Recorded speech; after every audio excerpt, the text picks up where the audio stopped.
మనందరినీ ఒక చోటు చేసినటువంటి ఆ శ్రీ చండీ వేద ఆశ్రమం వ్యవస్థాపకులు అయినటువంటి ఆ శివరామకృష్ణ శర్మ గారికి ధన్యవాదములు. అలాగనే ఈ సంవత్సరము ఈ కార్యక్రమం జరుగుతున్నదని తెలియపరచగానే ఈ క్షేత్రానికి 4 ద్వారాలు ఉన్నాయి. మనకు కూడా శ్రీశైల క్షేత్రం మాదిరి.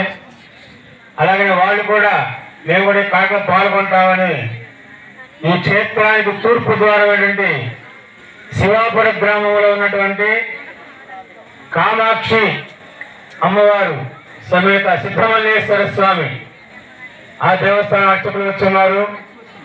అలాగనే దక్షిణ ద్వారం అటువంటి కొచ్చర్లకోట పర్వతవర్ధని సమేత రామలింగేశ్వర స్వామి దేవస్థానం అర్చకులు వాళ్ళు వచ్చున్నారు. ఆ ట్రస్ట్ బోర్డు వ్యవస్థాపకులైనటువంటి ఆ మేడం గారు వనజమ్మ గారు వాళ్ళు వచ్చున్నారు.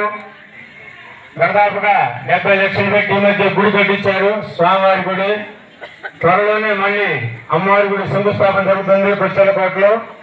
ఈ క్షేత్రానికి దక్షిణ ద్వారము, అలాగనే ఉత్తర ద్వారం పశ్చిమ ద్వారం అటువంటి అంబా సమేత ఉమామహేశ్వర స్వామి దేవస్థానం గడ్డమిపల్లి వీరభద్రాపురం వాళ్ళు వచ్చి ఉన్నారు.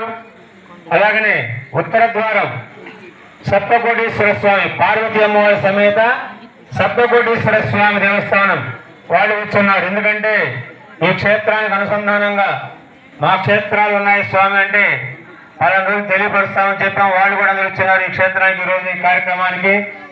కాబట్టి ఈ కార్తీక మాసంలో అనివార్య కారణం వల్ల కావచ్చు, భగవంతుడు మన వంశానికి వేసే శిక్ష కావచ్చు, ఏ రూపేణగా అంటు రూపేణ, ముట్టు రూపేణ, పురు రూపేణ భాగ్యం నుంచి ఇప్పటి వరకు కొంతమంది పాపం స్నానానికి నోచుకోలే, దీపానికి నోచుకోలే.